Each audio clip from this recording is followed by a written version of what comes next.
Vijay code படத்தோட வேலைகள் எல்லாம் முடிச்சுட்டு தன்னுடைய கட்சி பணிகளை ரொம்ப தீவிரமாக செய்ய தொடங்கியிருக்காரு. நேற்று வந்து கருப்பு ட்ரெஸ்ஸில் எல்லோ கலர் கொடி ஏற்றினதுமே அது ஊடகங்களில் ஒரு பரபரப்பான செய்தியாக பேசப்படுது. ட்ரெய்லரை பற்றி ஒரு பக்கம் டிஸ்கஷன் போகுது, இன்னொரு பக்கம் விஜய் மாநாடு எப்படி நடத்த போகிறாரு, கொடியில் என்னென்ன கலர் இருக்க போகுது, என்ன சிம்பிள் இருக்க போகுது அப்படிங்கிறதெல்லாம் பேசுகிறாங்க. இன்னொரு பக்கம் விஜய் அரசியலுக்கு வரக்கூடாதுன்னு தடுக்கிறாங்க அப்படின்னு சில செய்திகள். அதை வந்து அவங்க அஃபிஷியலாக எங்கேயும் சொல்லலை, பட் ஊடகங்களில் அதுவும் ஒரு செய்தியாக போயிட்டுருக்கு. ஒரு விஜய் ரசிகனுடைய பார்வையிலேருந்து பார்க்கும்போது நம்ம வந்து விஜயோட படத்தை என்ஜாய் பண்ண போகிறோம், விஜயோட செலிப்ரேஷன் இதெல்லாம் தாண்டி அரசியலுக்கு அவங்க தயாரான மாதிரி தெரியுதா? விஜய் தயாராகிட்டு இருக்காரு, அவங்க அரசியலுக்கு தயாரான மாதிரி தெரியுதா? அவங்க அரசியலுக்கு தயாரான மாதிரி தெரியல. காரணம் வந்து இப்போ விஜயுடைய ஆடியோ லான்ச்சுக்கு ஒரு பெரிய எக்ஸ்பெக்டேஷன் இருக்குல்ல, அவருடைய படத்துடைய இசை வெளியீட்டு விழாவுக்கு வந்து பெரிய எக்ஸ்பெக்டேஷன் இருக்கும். அவர் என்ன குட்டி ஸ்டோரி சொல்ல போகிறாரு, அதுக்கான டிக்கெட்டு எப்படி நேரு ஆடிட்டோரியத்துக்குள்ளே போகிறது, இதுதான் வந்து பெரிய டாக்காக இருக்கும். ஸோ அதுக்கு ஈக்குவலைஸ் பண்ணுற மாதிரி இப்போ அவர் கட்சி ரீதியான அப்டேட்ஸ் வந்து தொடர்ச்சியாக வந்துட்டுருக்கு. ஆனால் ஃபேன்ஸை பொறுத்தவரையில் கோட் படம் எப்படி இருக்க போகுது, கோட்டில் வந்து ஏஐ வந்து தலைவரை ஒழுங்காக பண்ணியிருப்பாங்களா தளபதியை அப்படின்றது தான் அவங்களுடைய பெரிய ஒரு எதிர்பார்ப்பு, ஆவலாக இருக்குது. சரியாக மட்டும் பண்ணலை அப்படின்னா அது வந்து உல்ட்டாவாக மாறுறதுக்கான வாய்ப்பு இருக்குது. பட் ஆனால் வந்து அந்த ட்ரெய்லரை பார்க்கும்போது ஒரு கான்ஃபிடென்ட் வந்திருக்கு, எல்லா விஜய் ரசிகர்களுக்கும் ஒரு கான்ஃபிடென்ட் வந்திருக்கு, படம் நல்லாயிருக்கும் அப்படின்னு சொல்லிட்டு. ஓவராலாக வந்து நீங்கள் வந்து வெங்கட் பிரபுவோடைய ப்ரெஸ் மீட்டு நீங்கள் கேட்டிருந்தீங்கன்னா தெரிஞ்சிருக்கோம். அவ்வளோ கான்ஃபிடென்ஸாக ரொம்ப கூலாக வந்து லெஃப்ட் ஹேண்டில் டீல் பண்ணுற மாதிரி அவர் வந்து அவருடைய ஆன்சர்ஸ் எல்லாமே இருந்தது. அந்த கான்ஃபிடென்ஸ் அப்படின்றது நீங்கள் சரியாக படம் பண்ணலைன்னா வந்திருக்காது. ஸோ அந்த மனநிறைவு அவர்கிட்ட இருக்கிறத பார்க்கும் பொழுது படம் நல்லா வந்திருக்கும் அப்படின்னு தோணுது. விஜயுடைய இந்த 68வது படம் டிசப்பாயின்ட் பண்ணாது, இந்த கோட் படம் வந்து டிசப்பாயின்ட் பண்ணாது அப்படின்றது உறுதியாக விஜய்க்குமே தெரியும். ஸோ அதனால தான் பெருசாக ஆடியோ லான்ச் கூட தேவையில்லை, படத்தை வந்து டைரெக்டாக பார்த்துக்கிட்டோம். ரொம்ப ஒரு சீரியஸான ஒரு அரசியல்வாதியாக விஜய் உருவாக்கிட்டு இருக்காரு, இல்லை தன்னை தயார்படுத்திட்டு இருக்காரு அப்படின்னு கூட நம்ம சொல்லலாம்னு நினைக்கிறேன். ஏன்னா அவர் வந்து கோட் சம்மந்தப்பட்ட விஷயங்களில் பெருசாக அவர் வந்து ஈடுபாடு காமிக்கல. ஏன்னா படம் வந்து நல்லா வந்திருக்கு, கண்டிப்பாக ரசிகர்களுக்கு பிடிக்கும், அதுக்கான எலமெண்ட்ஸ் எல்லாமே இருக்குது. அப்படின்றப்ப நம்ம வந்து அரசியல் ரீதியாக இந்த நேரத்தை எப்படி நம்ம பயன்படுத்திக்கிறது அப்படின்றது அவருடைய தாட் ப்ராசஸ். சினிமாவுக்கு அவருடைய படத்துக்கு கொடுக்குற மாதிரியே அப்டேட்ஸ்லாம் கொடுத்துருக்காருல. ஆக்சுவலாக நீங்கள் அவருடைய கட்சிக்கும் கூட பார்த்தீங்கன்னா தினமும் ஏதாவது ஒரு நியூஸ் வந்துகிட்டே இருக்குது. எப்படி ஒரு படத்துக்கு ஒரு ப்ரமோஷன் பில்ட் பண்ணுவாங்களோ அந்த மாதிரி மாநாடுக்கோ இல்லை கட்சிக்கோ ஒரு பில்டப் பண்ணிகிட்டே இருக்க மாதிரி தெரியுது. இப்போ விஜய் சார்ந்து இயங்கக்கூடியவர்கள்ட்ட நம்ம ஆஃப் த ரெக்கார்டாக பேசும்போது கூட ஒரு உண்மையை சொல்கிறாங்க. அதாவது இவங்க சொல்கிற மாதிரி இந்த மாநாட்டுக்கான இடம் வந்து எல்லா இடத்துலையும் தேடியும் கிடைக்கல அப்படின்ற மாதிரிலாம் எந்த ஒரு சிக்கலும் யாருமே கொடுக்கவும் கிடையாது, எதுவுமே நடக்கலாம். அந்த மாதிரி இவங்க வந்து இந்த மாதிரியான செய்திகளை கசிய விட்டுருக்காங்க, இல்லை ரசிகர்கள் வந்து கசிய விட்டுருக்காங்க, இல்லை அந்த கட்சியில் இருக்கக்கூடியவங்க அரசியல் ரீதியாக இது ஒரு பேசு பொருளாகட்டும் அப்படின்னு கசிய விடப்பட்ட செய்திகளாக தான் அது பார்க்கப்படுது. இப்போ திருச்சியில் வந்து இடம் கேட்டாங்க, திருச்சியில் வந்து கொடுக்க மாட்டேன்ட்டாங்க அப்படின்னு சொன்னதெல்லாம் பொய் தான். இந்த அரசை பொறுத்தவரையில் எந்த ஒரு சிக்கலையும் விஜய் தொடர்பாக ஏற்படுத்தக்கூடாது அப்படின்றதுல தெளிவாக இருக்காங்க. அரசியல் ரீதியாக எது பண்ணாலும் அது வந்து ஆளக்கூடிய ஆட்சியாளர்களுக்கு எதிராக போவதற்கான வாய்ப்பு அப்படின்றது அதிகமாக இருக்கிறதுனால ரொம்ப கேர்ஃபுல்லாக அவங்க வந்து விஜய் சார்ந்த விஷயங்களை நம்ம தலையிடவே வேணாம், அது பாட்டுக்கு நடக்கட்டும் அப்படின்றது தான் அவங்களுடைய திட்டமாக இருக்குது. இன்றைக்கி கூட பார்த்தோம் அப்படின்னா இந்த கட்சி கொடி ஏற்றின பிறகு அவர் வந்து அவருடைய தொண்டர்களை சந்திக்கிற மாதிரி, நிர்வாகிகளை சந்திக்கிற மாதிரி ஒரு ஏற்பாடு, ஒரு 5000 பேர் சந்திக்கிற மாதிரி ஒரு ஏற்பாடு, அதுக்கு வந்து இடம் கொடுக்கல, போலீஸார் வந்து அனுமதிக்கல அப்படின்னு ஒரு செய்திகள் வருது. இந்த செய்திகள் எந்த அளவுக்கு உண்மைன்றது தெரில. அப்படி அனுமதி கொடுக்காமல் இருந்தால் அதுக்கு வந்து ஒரு காரணம் இருக்கும். ஏன்னா இந்த ஏஆர் ரஹ்மான் ஈவெண்ட்டில் நடந்த மாதிரி நடந்துருச்சுன்னா என்ன பண்ணுறது? ஏன்னா முதல் முறையாக அவர் வந்து கட்சி கொடியை வந்து ஏற்றி அவர் நிர்வாகிகள் மத்தியில் பேசும்போது, தொண்டர்கள் மத்தியில் பேசும்போது ஒரு பெரிய உற்சாகம் இருக்கும், ஒரு பெரிய எனர்ஜி வந்து இருக்கும். என்ன பண்ணுறதுனே தெரியாமல் ஏதாவது ஒன்று பண்ணி விட்ருவாங்க, அதுக்கான வாய்ப்புகள் கூட இருக்குது.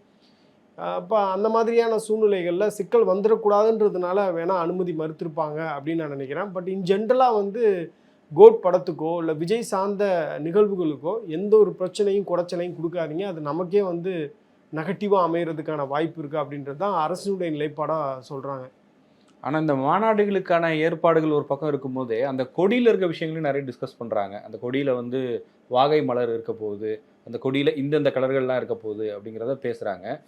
பொதுவாக இங்கே தமிழ்நாடு அரசியல் கட்சிகள்னு பார்க்கும்போது ஃபெமிலியரான 2 கொடிகள்னால் திமுக அதிமுக கொடிகள் இருக்கும். அது எல்லாமே அந்த திராவிட சித்தாந்தத்தை மையப்படுத்தி வரக்கூடிய விஷயமா இருக்கும். விஜய் வந்து நீட் தேர்வு எதிர்ப்பு இதெல்லாம் பேசுறதுனால அந்த கலர் செலெக்ஷன் அப்படிங்கிறது முக்கியமாக இருக்கும்னு நினைக்கிறீங்களா? இப்போ ஒரு எல்லோ கலர் இல்லைனா ரெட் அந்த மாதிரி இருக்குன்ற ஒரு பாயிண்ட் ஆஃப் வியூவில் சொல்கிறாங்க. இப்போ வேற யாராவது இது மாதிரி கட்சி ஆரம்பித்து கொடி வந்து அன்வெயில் பண்ணுறாங்க அப்படின்னா நமக்கு இந்த சந்தேகம் வர்றதுல வாய்ப்பு இருக்குது. ஆனால் விஜயை பொறுத்தவரையில் Vijay it self A brand அப்படின்றதுனால விஜய்க்கு இந்த சிக்கல்லாம் வராதுன்னு நான் நினைக்கிறேன். இன்ஃபேக்ட் அவருடைய புகைப்படமோ இல்லை வந்து அவரை ரிசம்பிள் பண்ணுற மாதிரி ஏதாவது ஒரு எலமெண்ட் இருந்தாலே போதும், அது ஈஸியாக வந்து மக்கள் ரெகக்னைஸ் பண்ணிப்பாங்க. கொடியை பொறுத்தவரையில் என்ன, இப்போ நாம் தமிழர் கட்சிக்கு வந்து புலிக்கொடி இருக்குது, ஆனால் சீமான் தானே நம்ம கண்ணுக்கு தெரிறாரு. அந்த கொடி வந்து அவ்வளவு முக்கியமாக நம்ம பார்க்குறது இல்லைல்ல.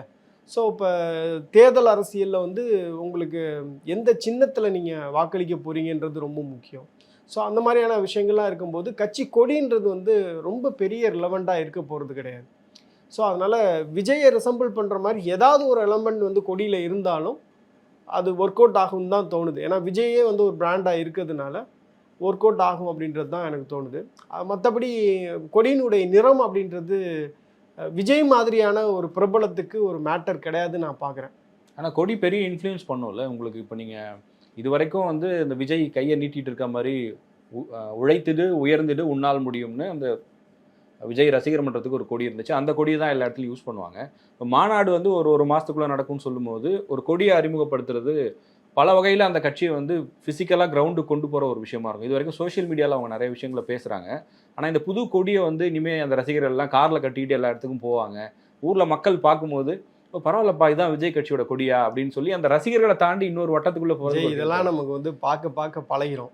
ஏன்னா எனக்கு நல்ல ஞாபகம் இருக்குது, தமிழக வெற்றி கழகம்னு பேர் அனௌன்ஸ் பண்ணும்போது நம்ம 2 பேரும் டிஸ்கஸ் பண்ணோம். இது ரொம்ப வந்து அக்வர்டாக இருக்குது, அவ்வளோ நல்லா இல்லையே, இன்னும் பெட்டராக வச்சுக்கலாம் அப்படின்னு தோணுச்சு. இன்றைக்கி வந்து தமிழக வெற்றி கழகம் அப்படின்றது ரொம்ப ஆப்டான பேராக இருக்கு அப்படின்னு சொல்லி நம்மளே பேசுகிறோம். அப்படின்றப்ப பார்க்க பழகிறோம் அப்படின்றது தான் தோணுது. ஏன்னா விஜய் மாதிரியான ஒரு இன்ஃப்ளூயன்சர், ஒரு பிரபலமான ஒரு நபருக்கு வந்து இந்த மாதிரி சின்ன விஷயங்கள்லாம் மேட்டர் கிடையாது. பட் விஜய் என்ன ஸ்டாண்ட் எடுக்கிறாரு, என்ன மாதிரியான பாலிடிக்ஸ் அவர் பண்ண போகிறாரு, அவருடைய விஷன் என்ன, அவருடைய கொள்கை என்ன, எதை நோக்கி அவருடைய பயணம் இருக்க போகுது, இந்த மாதிரியான கேள்விகளுக்கு விஜய் வந்து சரியான பதிலை வச்சுருந்தாரு அப்படின்னா அவருக்கு வந்து இன்னும் அந்த அபிமானம் அப்படின்றது கூடும். மற்றபடி இது கொடி இதெல்லாம் வந்து பெரிய மேட்டர் கிடையாது. இந்த மாதிரியான ஒரு பிரபலமான நபருக்கு வந்து பெரிய மேட்டர் கிடையாதுன்னு தான் நான் நினைக்கிறேன். ரீசெண்டாக வந்து கார்த்தி சிதம்பரம் ஒரு முறை வந்து விஜய் பற்றி பேசியிருந்தார். இளைஞர்கள் எல்லாம் விஜய் பக்கமும் சீமான் பக்கமும் போகிறாங்க அப்படின்னு. அதுக்கு அடுத்ததாக அதிமுகவின் மூத்த தலைவர்களில் ஒருத்தரான செங்கோட்டையன் வந்து விஜய் பேரை மென்ஷன் பண்ணாமையே 2026 சட்டமன்ற தேர்தல் வந்து ஒரு கடுமையான போட்டியாக இருக்கும்னு சொல்கிறார். வழக்கமாக அவங்களுக்கு திமுக தான் எதிரி, ஆனால் 26 கடுமையான போட்டி இருக்கும்னு சொல்கிறது விஜயை மனசில் வச்சு தான். இப்போ இந்த மாதிரி மற்ற கட்சி தலைவர்களும் இல்லை மற்ற கட்சிகளும் கூட விஜயினுடைய நகர்வுகளை கவனிக்க தொடங்கியிருக்காங்களா? பொதுவாக எத்தனையோ நடிகர்கள் கட்சி தொடங்குறாங்க, புது கட்சி வந்துக்கிட்டே தான் இருக்குது. ஆனால் இது வந்து ஏதோ ஒரு வைப்ரேஷனை ஏற்படுத்த போது, ஒரு பிரச்சனை இருக்க போகுது அப்படிங்கிறது அந்த கட்சிகளுக்கு ஒரு பயத்தை ஏற்படுத்தியிருக்கா? விஜய் வந்து அவ்வளோ சாதாரணமான ஒரு நபரை வந்து எடை போடவே முடியாது. அவர் வந்து ஒரு சினிமாக்காரர், ஒரு பெரிய நம்பர் 1 ஆக்டர் அப்படின்னு எடை போட்டு நம்ம கடந்து போயிட முடியாது. விஜய் வந்து ஆல்வேஸ் அண்ட் ஆம்பிஷியஸ். விஜய் வந்து இந்த மாதிரியான ஒரு உயரத்துக்கு வர்றதுக்கு தொடர்ச்சியாக கன்சிஸ்டண்ட்டாக எஸ் டேக்கன் டிசிஷன், சரியான முடிவுகளை எடுத்ததுனால தான் இந்த உயரத்துக்கு ஒரு நம்பர் 1 ஹீரோவாக அவரால் வர முடிஞ்சது. ஸோ அதனால் அவ்வளோ நம்ம வந்து விஜய் வந்து ரொம்ப குறைச்செல்லாம் எடை போட்டுற முடியாது அப்படின்றது ஒரு ஃபேக்டர். ரெண்டாவது, விஜய் வந்து ஒரு 200 கோடி சம்பளம் வாங்கக்கூடிய ஒரு நடிகர். இன்றைக்கும் அவரை வச்சு இயக்குறதுக்கு இயக்குனர்கள் தயாராக இருக்கிறாங்க, தயாரிப்பாளர்கள் ரெடியாக இருக்காங்க பணத்தை போடுறதுக்கு, சம்பளம் கொடுக்கறதுக்கு. இந்த மாதிரியான ஒரு பொசிஷனில் இருக்கக்கூடியவர் வந்து அந்த 200 கோடியை மட்டும் அவர் வந்து விட்டு கொடுத்துட்டு வரல. அவர் இனி வரக்கூடிய நாட்களில் எவ்வளோ பகையை அவர் சம்பாதிக்க போகிறாரு. இதுவரையும் அவர் வந்து விஜய்னாலே நம்ம வீட்டில் ஒருத்தர் அப்படின்ற மாதிரி நினச்சிட்டு இருப்போம். இப்போ நிறையா குடும்பங்களில் வந்து அவங்க குடும்பத்துக்குள்ளேயே சண்டை வர்றதுக்கான வாய்ப்பு இருக்குது. ஒருத்தன் வந்து விஜய தலைவர்னு சொல்லுவாங்க, இன்னொருத்தர் வந்து நீ வந்து உதயநிதியை தான் தலைவர்னு சொல்லணும் அப்படின்னு சொல்கிறதுக்கான வாய்ப்பு கூட இருக்குது. ஸோ மிக்ஸ்ட் ஆஃப் ஒப்பீனியனே வந்து நிறைய குடும்பங்களில் கிரியேட் ஆக போகுது. நான் எதுக்கு சொல்ல வர்றேன் அப்படின்னா, விஜய் வந்து பிடித்த நடிகர்ன்ற ஒரு இடத்துல வந்து துணிச்சலாக இன்னைக்கு நிறைய மிக்ஸ்டான ஒரு பகையை வந்து சம்பாதிக்கிறதுக்கு அவர் வந்து தயாராகி தான் வர்றார், அரசியலுக்குள்ளே வர்றார். அரசியலுக்குள்ளே வரும்பொழுது அவருடைய பயணம் அவ்வளோ எளிதாக இருக்க போகிறதில்ல. அவருடைய லைஃப்பை மட்டும் இல்லாமல் அவருடைய குடும்பத்துடைய லைஃபையுமே இஸ் புட்டிங் அட் ரிஸ்க். இன்றைக்கி நாளைக்கு என்ன பண்ணுவாங்க, ஏதாவது ஒரு சின்ன விமர்சனம் வருதுன்னா கூட அவங்களுடைய மனைவியுடைய ஃபோட்டோவோ இல்லை குழந்தைகளுடைய ஃபோட்டோவோ இல்லை அவங்க அப்பா அம்மாவுடைய ஃபோட்டோவோ போட்டு கிண்டல் பண்ணுறதுக்கோ ஏதோ ஒரு வகையில் வந்து தாக்குறதுக்கோ பேசுறதுக்கு இன்றைக்கி ஐடி விங் தயாராக இருக்கும். ஸோ அதனால் வந்து இதெல்லாம் தெரிஞ்சு தான் அவர் அந்த டிசிஷனை எடுக்கிறார். டிசிஷனை எடுத்து அவர் அவ்வளோ துணிச்சலாக பாலிடிக்ஸ்குள்ளே வர்றார் அப்படின்றப்ப இஸ் வெரி ஆம்பிஷியஸ். அவ்வளோ சாதாரணமாக விட்டுற மாட்டார்னு எனக்கு தோணுது. எனக்கு இந்த இடத்துல இன்னொரு விஷயமும் தோணுது. விஜய் நீங்கள் சொன்ன மாதிரி சினிமாவில் வந்து ரொம்ப சரியான முடிவுகளை எடுத்து ரொம்ப சின்சியராக கரெக்டாக படங்களை இந்த டேட்டில் ஸ்டார்ட் பண்ணி இந்த டேட்டில் முடிச்சு இந்த டேட்டில் ரிலீஸ் பண்ண ஒரு நடிகர். நமக்கு தெரிஞ்சு வந்து விஜயோட படங்கள் வந்து திட்டமிட்ட தேதியில் ரிலீஸ் ஆகாமல் போனதே கிடையாது. அதாவது ஏதாவது பிரச்சனைகள் வந்து டிலே ஆகிருக்கு, ஆனால் விஜயாலேயோ இல்லை வேறு ஏதாவது காரணங்களால் சினிமா காரணங்களுக்காக அந்த படம் அந்த மாதிரி மிஸ் ஆகும். அந்தளவுக்கு தெளிவான பிளானிங்கு சினிமாவை வந்து அந்தளவுக்கு அவர் வந்து கரெக்டாக அண்டர்ஸ்டாண்ட் பண்ணி வச்சுருந்தார். அப்படி இருந்தவர் வந்து இன்னும் ஒரு 10 படம் பண்ணியிருக்கலாம், இன்னும் சில கோடிகள் சம்பாரிச்சிருக்கலாம். எந்த இடத்துல அவர் அந்த முடிவை எடுத்திருப்பாரு அப்படின்னு ஒரு சைக்கலாஜிக்கலாக யோசிச்சு பார்க்கும்போது 2 விஷயம் வந்து அவருக்கு ஒரு பெரிய தாக்கத்தை ஏற்படுத்தியிருக்கும் நான் நினைக்கிறேன். ஒன்று வந்து இந்த சினிமாவில் அவருக்கு கிடைக்க வேண்டிய புகழ் எல்லாமே இந்த வயசுலேயே அவருக்கு கிடைச்சிருச்சு, சம்பாரிச்சிட்டாரு. இதுக்கு அடுத்தது என்ன அப்படின்னா, இன்னும் ஒரு 5 வருஷம் 10 வருஷம் நடிக்கலாம், சம்பாதிக்கலாம். பட் ஆனால் 2 பேருடைய மரணம், அதுக்கு பிறகு மக்கள் கொடுத்த மரியாதை, மக்கள் அவங்களை எந்த அளவுக்கு வச்சுருக்காங்க அப்படிங்கிறது எல்லார் மனசுலையுமே ஒரு தாக்கத்தை ஏற்படுத்துச்சு. ஒன்று வந்து நம்ம கேப்டன் விஜயகாந்த். அவர் வந்து சினிமான்னு பார்க்கும்போது அந்த காலகட்டத்தில் ரஜினி கமல்னு தான் எல்லாம் பேசுவாங்க. அதுக்கு அடுத்த நிலையில் அவர் இருப்பார். அவருக்கான பெரிய ரசிகர் பட்டாளம் இருந்தது. இருந்தாலும் ரஜினிக்கோ கமலுக்கோ கிடைக்காத அங்கீகாரம் விஜயகாந்துக்கு கிடைச்சிது. அரசியல் அரங்கத்திலையா இருக்கட்டும், சினிமாலையா இருக்கட்டும், பொதுமக்கள்கிட்டயா இருக்கட்டும், எந்தெந்த ஊர்களையோ இருந்து வரவங்கெல்லாம் கூட நேரில் பார்க்காதவங்க, அவரால் ₹1 கூட பிரதிபலன் அடையாதவங்க கூட அவரை ஒரு கடவுளாக பார்க்குறாங்க, அந்த அளவுக்கு கொண்டாடினாங்க. அந்த விஷயம் வந்து நிச்சயமாக சைக்கலாஜிக்கலாக எல்லாரும் மனசுலையும் ஒரு தாக்கத்தை ஏற்படுத்தின மாதிரி ஒரு நடிகராக அவருக்கு ஒரு தாக்கத்தை ஏற்படுத்து. 2வது புனித் ராஜ்குமார்.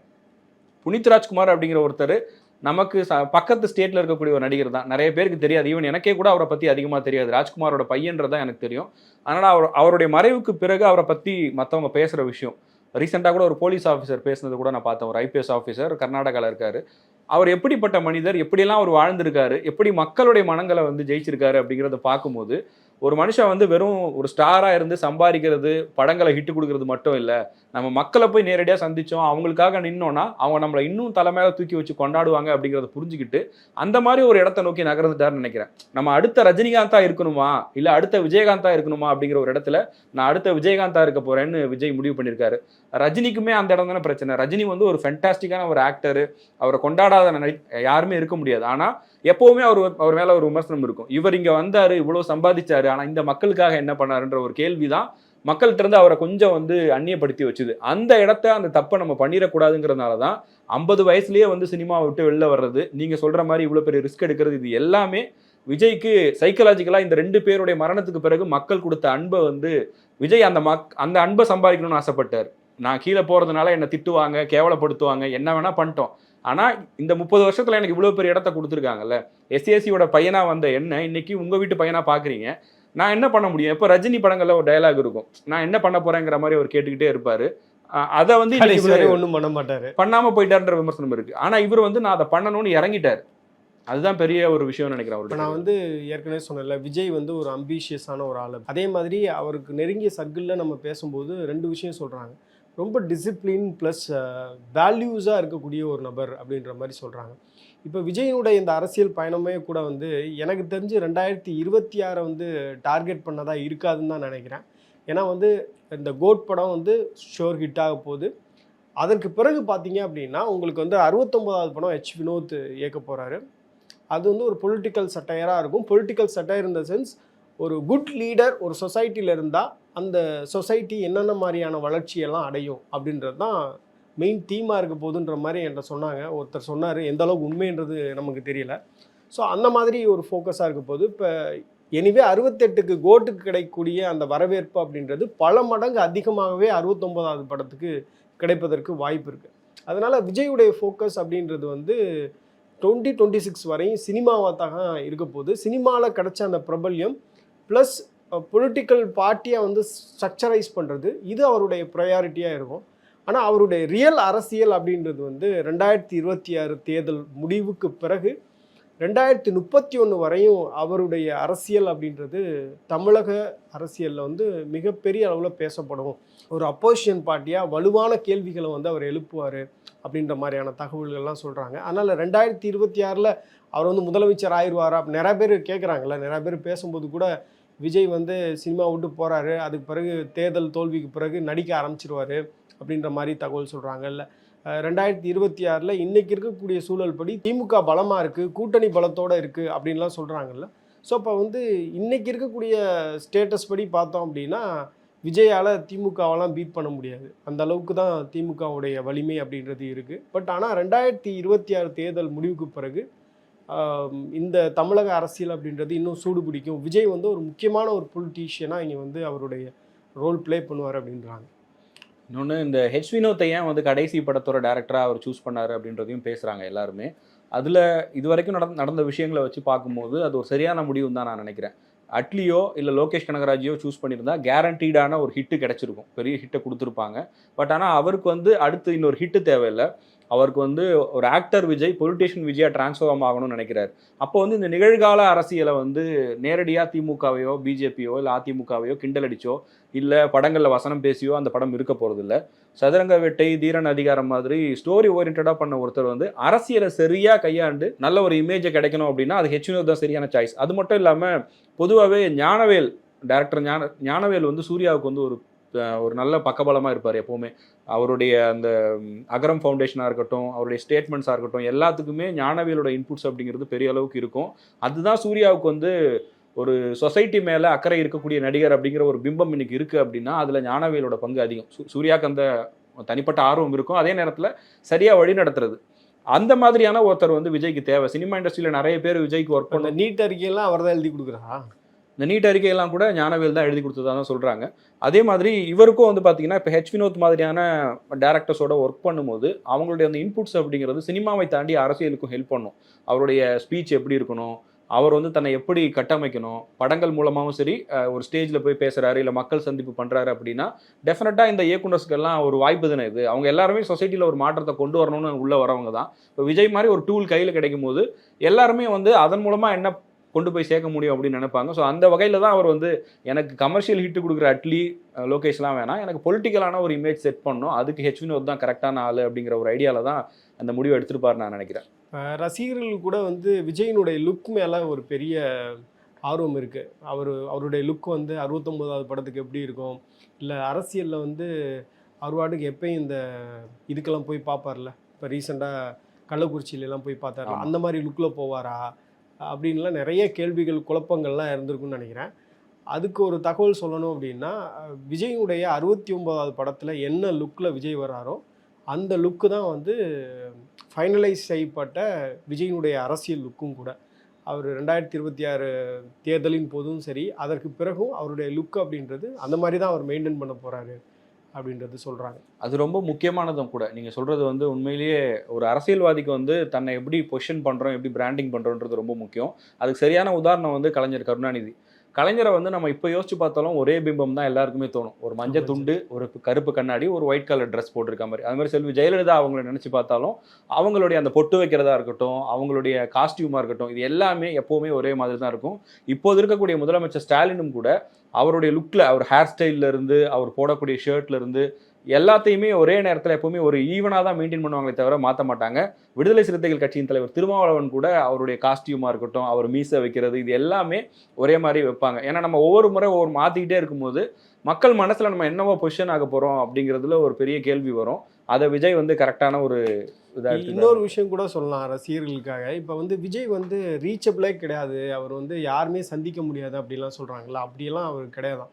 இண்டஸ்ட்ரியில் இருக்கக்கூடிய எல்லா ஹீரோஸு, எல்லா ப்ரொடியூசர்ஸ், டேரக்டர்ஸோடையும் அவருக்கு காண்டாக்ட் உண்டு. டேரெக்டாக அவருடைய நம்பருக்கே வந்து டெக்ஸ்ட் பண்ணுறது, இல்லை அவருக்கு வந்து கூப்பிட்டு பேசுகிறது, இல்லை இண்டஸ்ட்ரி ரிலேட்டடாக ஏதாவது தகவல் சொல்லணுன்னா சொல்கிறது எல்லாமே நடக்குது. பட் அவர் வந்து ஒரு சிஸ்டத்தை வந்து கீப் அப் பண்ணுறாரு போல்.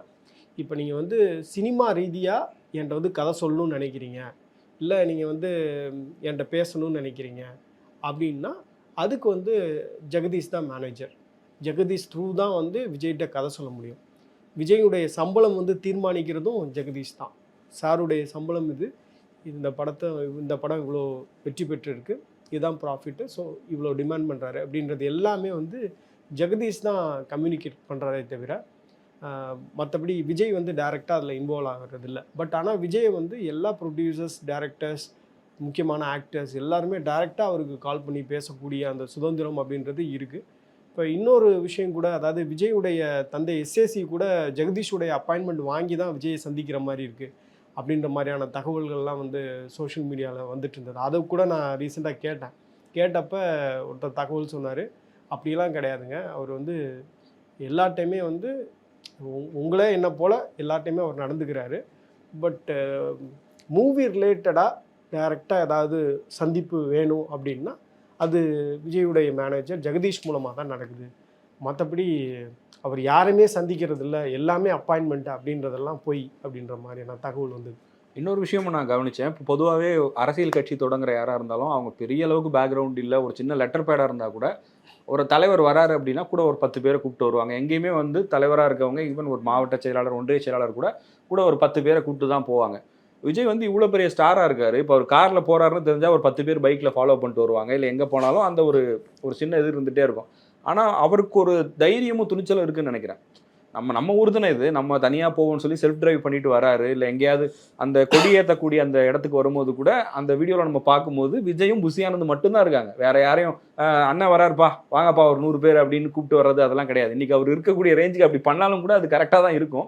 ஒரு தனி காரில் அங்கேருந்து வந்து எந்த ஒரு ஆர்ப்பாட்டமும் இல்லாமல் பண்ணுற இந்த விஷயத்த வந்து அப்படியே மெயின்டைன் பண்ணார் அரசியல் வரைக்கும் அப்படின்னா அதுவே பெரிய மாற்றமாக இருக்கும். யங்ஸ்டர்ஸ்க்கு அது ரொம்ப பிடிக்கும். ஏன்னா அரசியல்வாதினால சும்மா ஒயிட் அண்ட் ஒயிட்டை போட்டுக்கிட்டு ஒரு 100 பேரை கூப்பிட்டுட்டு ஒரு ஹார்ன் அடித்து வண்டியை ஓட்டிக்கிட்டு டிராஃபிக் இது பண்ணிட்டு பண்ணும்போது இந்த மாதிரியான ஒரு அணுகுமுறை தான் எதிர்பார்க்குறாங்க யங்ஸ்டர்ஸ். அது கரெக்டாக பண்ணார்னா பாசிட்டிவான ஒரு இம்பாக்ட் இருக்கும்னு நினைக்கிறேன்.